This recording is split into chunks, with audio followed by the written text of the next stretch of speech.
ശരീരത്തിലും ആത്മാവിലും മഹത്വീകൃതരായി ക്രിസ്തുവിനോടുകൂടെ എന്നേക്കും ഭരിക്കും. പ്രപഞ്ചം മുഴുവനും നവീകരിക്കപ്പെടുകയും ചെയ്യും. മനുഷ്യവംശത്തോടൊപ്പം മനുഷ്യനോട് ഗാഢമായി ബന്ധപ്പെട്ടിരിക്കുന്നതും അവനിലൂടെ സ്വന്തം ഭാഗധേയം പ്രാപിക്കുന്നതുമായ പ്രപഞ്ചം തന്നെയും ക്രിസ്തുവിൽ പരിപൂർണമായി പുനഃസ്ഥാപിക്കപ്പെടുന്ന സമയം വരുമ്പോൾ സഭ സ്വർഗീയ മഹത്വത്തിൽ പൂർണ്ണത നേടും. മനുഷ്യവംശത്തെയും ലോകത്തെയും രൂപാന്തരപ്പെടുത്തുന്ന നിഗൂഢാത്മകമായ ഈ നവീകരണത്തെ വിശുദ്ധ ഗ്രന്ഥം പുതിയ ആകാശം പുതിയ ഭൂമി എന്ന് വിളിക്കുന്നു. സ്വർഗത്തിലും ഭൂമിയിലുമുള്ള എല്ലാ വസ്തുക്കളും ക്രിസ്തുവിൽ പുനഃപ്രതിഷ്ഠിക്കുന്നതിനുള്ള ദൈവത്തിന്റെ പദ്ധതിയുടെ സുനിശ്ചിതമായ സാക്ഷാത്കാരമായിരിക്കും അത്. ഈ പുതിയ പ്രപഞ്ചത്തിൽ ഈ സ്വർഗീയ ജെറുസലേമിൽ അതാണ് ദൈവത്തിന്റെ വാസസ്ഥലം. വെളിപാട് ദൈവത്തിന്റെ വാസസ്ഥലം മനുഷ്യരുടെ ഇടയിലായിരിക്കും. അവിടുന്ന് അവരുടെ മിഴികളിൽ നിന്നും കണ്ണുനീർ മുഴുവനും തുടച്ചു കളയും. പിന്നീട് മരണമുണ്ടായിരിക്കുകയില്ല. വിലാപമോ കരച്ചിലോ വേദനയോ ഉണ്ടാകുകയില്ല. എന്തെന്നാൽ പഴയതെല്ലാം മനുഷ്യനെ സംബന്ധിച്ചിടത്തോളം ഈ പരിസമാപ്തി ദൈവ സൃഷ്ടി മുതൽ ആഗ്രഹിച്ച മനുഷ്യവംശത്തിന്റെ ഐക്യത്തിന്റെ അന്തിമമായ സാക്ഷാത്കാരമായിരിക്കും. തീർത്ഥാടക സഭ ഈ ഐക്യത്തിന്റെ കൂദാശ പോലെ ആയിരുന്നു. ക്രിസ്തുവിൽ ഐക്യപ്പെട്ടവർ രക്ഷിക്കപ്പെട്ടവരുടെ സമൂഹമായി ദൈവത്തിന്റെ വിശുദ്ധ നഗരമായി കുഞ്ഞാടിന്റെ മണവാട്ടിയായി ഭവിക്കും. ഭൂമിയിലുള്ള സമൂഹത്തെ നശിപ്പിക്കുകയോ മുറിപ്പെടുത്തുകയോ ചെയ്യുന്ന പാപത്താലോ കറയാലോ സ്വാർത്ഥ സ്നേഹത്താലോ അവൾ വ്രണിതയാവുകയില്ല. തിരഞ്ഞെടുക്കപ്പെട്ടവർക്ക് ദൈവം തന്നെ അക്ഷയമായ രീതിയിൽ തുറന്നു കൊടുക്കുന്ന സൗഭാഗ്യ ദർശനം സന്തോഷത്തിൻ്റെയും സമാധാനത്തിൻ്റെയും പരസ്പര സംസർഗത്തിൻ്റെയും ഉറവയായിരിക്കും. Praise the lord. പണിയുന്നോർസ്ലേം നഗരീതാ കരുണാവാരിധി അവനല്ലോ ചിതറിയൊരിസ്രയേൽ ജനതതിയേനാഥൻ. ഈ ബോധ്യത്തോടെ നമുക്കൊന്ന് സ്വതന്ത്രമായി സ്തുതിച്ചൊന്ന് കർത്താവിന് നന്ദി പറയാം. കർത്താവേ, ഞങ്ങളുടെ വിശ്വാസം ഈ പൂർണ്ണതയിലേക്ക് ശരീരത്തിന്റെ ഉയർപ്പിലും നിത്യമായ ജീവിതത്തിൽ ഞങ്ങൾ വിശ്വസിക്കുന്നു. ശുദ്ധീകരണത്തിലും സ്വർഗത്തിലും നരകത്തിലും പുതിയ ആകാശവും പുതിയ ഭൂമിയിലുമുള്ള ഈ വിശ്വാസത്തിലൂടെ ഞങ്ങളിൽ പൂർണ്ണമായ പ്രത്യാശയാണ്. Hallelujah, hallelujah, hallelujah.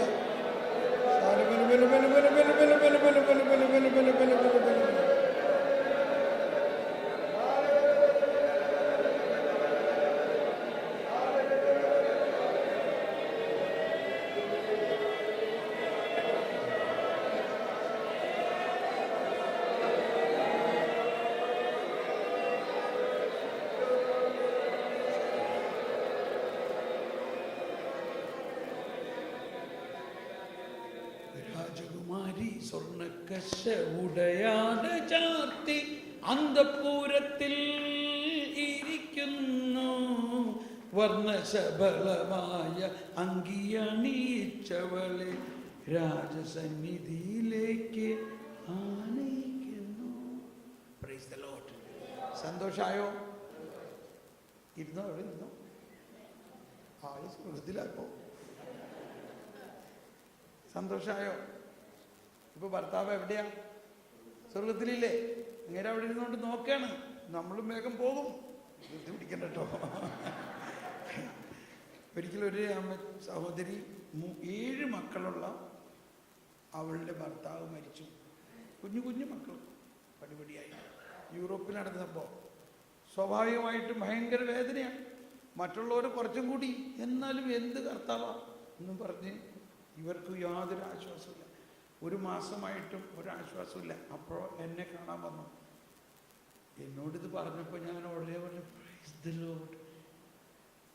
അപ്പോൾ അവൾക്ക് എന്താ അങ്ങനെ പറയണേ, നീ ഞാൻ പറഞ്ഞത് അത്ര സീരിയസ് ആയിട്ട് എടുക്കാത്ത മാതിരിയാണ്. ഞാൻ പറഞ്ഞു, അങ്ങനെയല്ല കാര്യത്തിൻ്റെ കിടപ്പ്. നീ എന്താ വിചാരിക്കണേ, നിന്റെ ഭർത്താവ് ഇപ്പോൾ എവിടെയാ? ഒന്നും പറയാൻ പറ്റണില്ല. എവിടെയാ? വീണ്ടും വീണ്ടും ചോദിച്ചു. എനിക്കറിഞ്ഞൂടാ. ഇതാണ് നിന്റെ വേദനയുടെ എല്ലാം പ്രശ്നം. ഇതൊരു വിശ്വാസിയുടെ ഉത്തരമല്ല. നിന്റെ ഭർത്താവ് ഒരു മാമോദീസ മുങ്ങിയ ആളാണോ? പിന്നെ പള്ളിയിൽ പോകുമായിരുന്നു. പിന്നെ എല്ലാ ദിവസവും പള്ളിയിൽ പോകും. അങ്ങേര് വാസ്തവത്തിലൊരു വിശുദ്ധൻ തന്നെയാണ്. അപ്പം എല്ലാ ദിവസവും പള്ളിയിൽ പോകും, കുർബാന സ്വീകരിക്കും. ആ കുർബാന സ്വീകരണം കഴിയുമ്പോൾ എന്താ സംഭവിക്കണേ? എന്താ അയാൾ എവിടെ ആയിരിക്കണം? അയാൾ ഈശോയുടെ കൂടെയാണ്. ഒന്നുകൂടി നീ അങ്ങ് പറഞ്ഞ് അയാൾ ഈശോയുടെ കൂടെയാണ്. ഒന്നുകൂടി നീ അങ്ങ് പറഞ്ഞ് അയാൾ ഈശോയുടെ കൂടെയാണ്. കേട്ടോ, ചിരി വന്നപ്പോൾ എവിടെ പോയി നിന്റെ ദുഃഖം? കേട്ടോ, അവളുടെ വിശ്വാസം ഉയർന്നു. അവളുടെ വിശ്വാസം എവിടെയാണെന്ന് അറിഞ്ഞൂടാന്ന് പറഞ്ഞപ്പോൾ വിശ്വാസം ഉയർന്നിട്ടില്ല. വിശ്വാസം വിശ്വസിച്ചാൽ മതി. സംഭവം എല്ലാം നടന്നു. അയാൾ സ്വർഗത്തിലാണ്. പക്ഷെ നമുക്ക് വിശ്വാസമില്ല. അപ്പോൾ അതുകൊണ്ടാണ് പ്രബോധനങ്ങൾ അധിഷ്ഠിതമായിരിക്കണം. നമ്മൾ ചുമ്മാ ഇപ്പോൾ ഒരു സിസ്റ്ററാണ്, സിസ്റ്റർന്ന് ഞാൻ പറഞ്ഞുപോയി. സിസ്റ്ററാണ് പറഞ്ഞത്, എൻ്റെ അമ്മ മരിച്ചിട്ട് 2 വർഷമായി. ഒരു ബ്രദർ വന്നിട്ട് പറഞ്ഞു, അമ്മയുടെ ആത്മാവ് ഇപ്പോഴും ഇവിടെ കറങ്ങിയടിച്ച് നടക്കാൻ. അപ്പം മുതൽ എനിക്കൊരു സമാധാനമില്ല. ഇത് കരിസ്മാറ്റിക്കുകാരുടെ സംഭാവനയാണ്. നമുക്ക് ഈ വരദാനങ്ങളൊക്കെ കർത്താവ് തന്നിട്ട് എന്താ നമ്മൾ ചെയ്യണേ? അപ്പം ഞാൻ സിസ്റ്ററിനോട് ചോദിച്ചു, സിസ്റ്റർ എന്താ വിശ്വസിക്കണേ? എന്നിട്ട് ഞാൻ ഇതേമാതിരി പറഞ്ഞു. കുർബാനയിൽ സിസ്റ്ററിൻ്റെ അമ്മ കത്തോലിക്കാണ്, കുർബാനയ്ക്ക് പോകാറുണ്ട്. പിന്നെ അമ്മയൊക്കെ എന്നെക്കാളും ഭയങ്കര വിശുദ്ധയാണ്. പിന്നെ എന്തുകൊണ്ട് സിസ്റ്റർ ഇങ്ങനെ വിശ്വസിക്കുന്നു? അപ്പോൾ മനസ്സിലായി. അപ്പോൾ ഞാൻ വീട്ടിൽ ഫോൺ ചെയ്ത് പറയാട്ടോ, എല്ലാവരോടും പറയാം അമ്മ സ്വർഗത്തിലെത്തിയിട്ടുണ്ട്. അപ്പം നമ്മളുടെ വിശ്വാസമാണത്. അപ്പോൾ വിശ്വാസത്തിൻ്റെ ഉയർച്ചയും താഴ്ചയും. അപ്പോൾ ഈ 7 മക്കളുടെ അമ്മ ഇപ്പോൾ അവൾക്ക് സന്തോഷമായി. എന്നിട്ട് ഞാൻ വീണ്ടും പറയുകയാണ്, ഈ 7 മക്കളെ നിൻ്റെയാണോ? നീ വിചാരിക്കണത് നിൻ്റെ 7 മക്കൾ, എൻ്റെ 7 മക്കളെ ഞാനിനി എന്തു ചെയ്യും? ഈ 7 മക്കളെ നിൻ്റെ ഗർഭത്തിൽ നൽകി അതിനെ ജീവൻ നൽകി വളർത്തിയത് കർത്താവാണോ? ആ കർത്താവിന് റെസ്പോൺസിബിലിറ്റി ഉണ്ടോ? അവർക്ക് സംശയം. പിന്നെ റെസ്പോൺസിബിലിറ്റി ഉണ്ടായിട്ടാണ് ഈ ഭർത്താവിനെ അങ്ങോട്ടേക്ക് വിളിച്ചത്. ഇത് കർത്താവിൻ്റെ റെസ്പോൺസിബിലിറ്റിയുടെ ഒരു ഭാഗമാണ്. ഒരു പക്ഷേ ഇദ്ദേഹം ഇവിടെ ഉള്ളതിനേക്കാളും നല്ലത് അവിടെ ആയിരിക്കുന്നതാണ് നിനക്കും നിന്റെ കുടുംബത്തിനും നല്ലത്. അതുകൊണ്ടല്ലേ കർത്താവ് എപ്പോഴും നല്ലതല്ലേ ചിലയുള്ളൂ. അപ്പോൾ ഇവള് പറയണേ, വാസ്തവത്തിൽ ഈ പിള്ളേരൊന്നും പള്ളിയിലും പോകാൻ ഇഷ്ടമുണ്ടായിരുന്നില്ല. പക്ഷെ ഇപ്പോൾ അവർ പള്ളിയിൽ പോകുന്നു, കുടുംബ പ്രാർത്ഥന ചെയ്യണോ, എല്ലാം ഭംഗിയായിട്ട് ചെയ്യണുണ്ട്. എന്തുകൊണ്ടാണ്? അദ്ദേഹം അവിടെ ഇരുന്ന് ചരട് കളിക്കണുണ്ടാണ്. അപ്പോൾ നമ്മൾ മരണം. ഇനി 3-മതൊരു കാര്യം പറഞ്ഞു, നിനക്ക് താങ്ങാൻ പറ്റാത്ത ഒരു ദുഃഖം ദൈവം തരില്ല. അപ്പോൾ ഈ 3 കാര്യം കേട്ടിട്ട് അവൾ വളരെ സമാധാനത്തിൽ സന്തോഷത്തിൽ പോയി. പിന്നെ ഇടയ്ക്കിടയ്ക്ക് എന്നെ കാണുമ്പോൾ പറയും, തോമസ് പോളെ നന്ദിയുണ്ട് കേട്ടോ, അന്ന് നീ എന്നെ സഹായിച്ചു. ഞാനത് എപ്പോഴും ഓർക്കും. കാരണം എനിക്ക് മരണത്തെക്കുറിച്ചും ഇതിനെക്കുറിച്ചൊക്കെ ഒരു തെറ്റിദ്ധാരണയായിരുന്നു. നീ മാറ്റി. അന്നു മുതൽ എനിക്ക് സന്തോഷമാണ്. എൻ്റെ ഭർത്താവ് സ്വർഗത്തിലാണെന്നുള്ളതിന് എനിക്ക് നല്ല ഉറപ്പാണ്.